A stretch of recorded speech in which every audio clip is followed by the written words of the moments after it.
बिस्मिल्लाहिर्रहमानिर्रहीम अल्लाहुम्मा सल्ली अला मुहम्मद व आलि Muhammad. Iqtidarul Hasnain G5112 SMC private limited के प्लेटफॉर्म से इराक़ का शहर करबला मोहल्ला है और ज़ियारतगाह मुक़द्दसा है मुकाम इमाम जाफ़र सादिक़ अलैहिस्सलातु वस्सलाम। अरबाइन हुसैनी ग्रुप 2026 1448 शरीक ज़ियारत रहिएगा। अल्लाहुम्मा सल्ली अला मुहम्मद व आलि मुहम्मद वअज्जिल फ़रजम वल्लहुम्मा अज्जिल वलियकल फ़रज इन्नमा युरिदुल्लाहु लियुज़हिबा अन्कुम अर्रिज्स अहलल बैत व युताहिरकुम तत्हीरा। मुकाम जाफ़र सादिक़ अलैहिस्सलातु वस्सलाम से आपको ज़ियारत करवा रहे हैं। बैरून हिस्से की ज़ियारत कीजिएगा।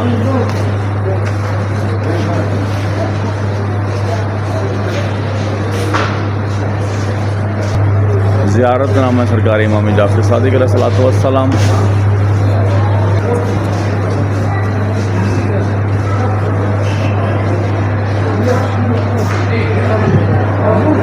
एक दौर में जाफ़र सादिक़ अलैहिस्सलातु वस्सलाम छठे इमाम का बाग कहलवाया जाता था।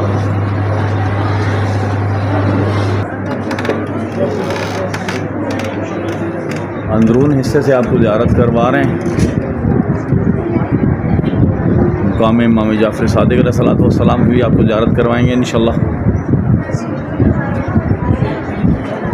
अल्लाहुम्मा सल्ली अला मुहम्मद व आलि मुहम्मद वअज्जिल फ़रजम वल्लहुम्मा अज्जिल वलियकल फ़रज।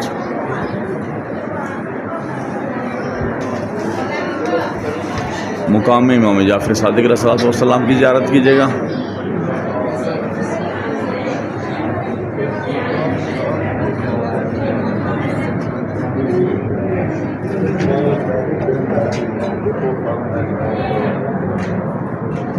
मुकाम इमाम जाफ़र सादिक़ अलैहिस्सलातु वस्सलाम की ज़ियारत कीजिएगा। अपनी हाजात को तलब कीजिएगा। करीम इब्न करीम हैं।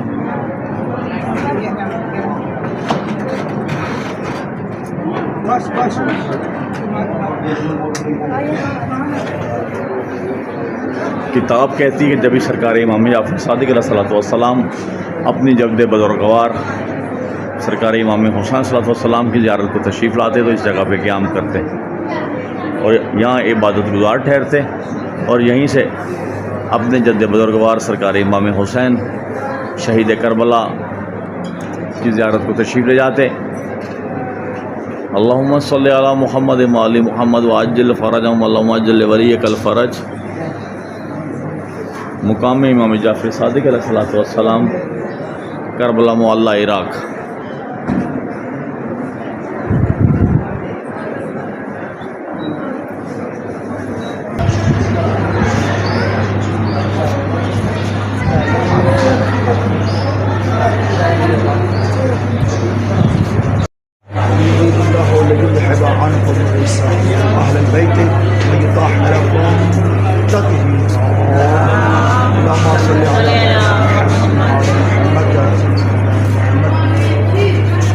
परवरदिगार का लाख शुक्र है कि आज सरज़मीन करबला में हम उस जगह पे खड़े हैं जिसे मुकामी इमाम जाफ़र सादिक़ अलैहिस्सलाम। ये वो मुकाम है कि छठे इमाम जाफ़र सादिक़ अलैहिस्सलाम जब भी अपने जद्द अमजद इमाम हुसैन अलैहिस्सलाम की ज़ियारत के लिए तशरीफ़ लाया करते थे तो वो सीधा इमाम हुसैन अलैहिस्सलाम की ज़रिया अक़दस पे नहीं जाते। जैसे कि इस बात की आगाही होनी चाहिए थी और जो है ना वो इस काफ़िले में मजालिस इसीलिए रखी जा रही थी ताकि आप लोगों को आगाही दी जा सके कि किस जगह पे किस लिहाज से जाना है, उसका क्या हुक्म है। लेकिन अभी तक हमारे काफ़िले के अहबाब जो वो आमादा नहीं हो सके हैं, इस चीज़ को अहमियत नहीं दे रहे हैं। ये वो मुकाम है जहाँ पर मेरे छठे इमाम तशरीफ़ लाते थे और जिस जगह की आप ज़ियारत करके आए हैं इस जगह पर इमाम का खैमा नस्ब होता है।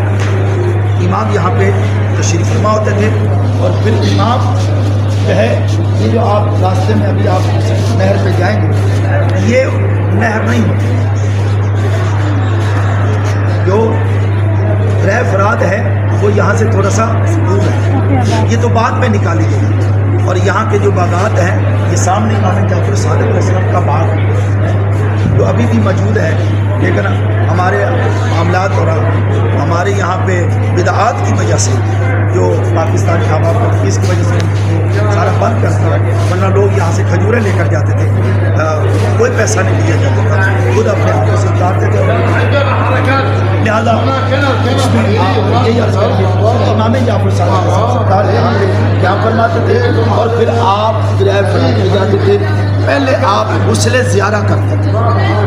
مستحب ہے کہ امامین کی زیارت کرنے سے پہلے آپ غسل زیارہ کریں، اور غسل زیارت کر کے پھر آپ امام کی بارگاہ میں پیش ہوں۔ لیکن ایسا نہیں ہوتا، کثرت سے نہیں ہوتا، معلوم نہیں ہے، اس لیے پتہ نہیں ہوتا، تو ہم ایسے ہی فضائے وضو کیا اور سیدھا امام کی بارگاہ میں چلے گئے۔ پہلی مرتبہ آنے میں غسل کرنا چاہیے، ہر دفعہ جانے کے لیے ضروری نہیں۔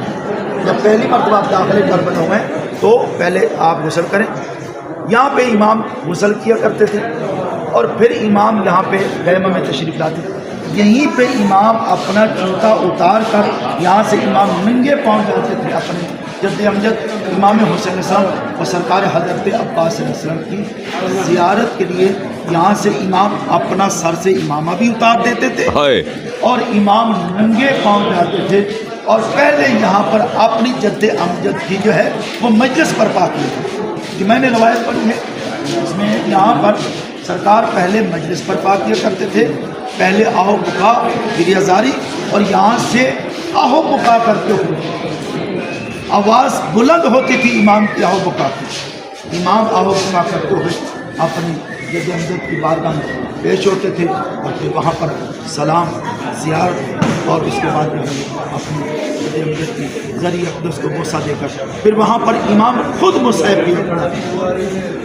وہاں پر مصیبت کربلا کو امام خود بیان کیا کرتے تھے۔ جب اس مقام کی بڑی اہمیت ہے، اور خداوند مختار جو ہے یہاں کی زیارت بھی جو ہے سب کی قبول فرمائے، سب کی توفیقات خیر میں اضافہ فرمائے۔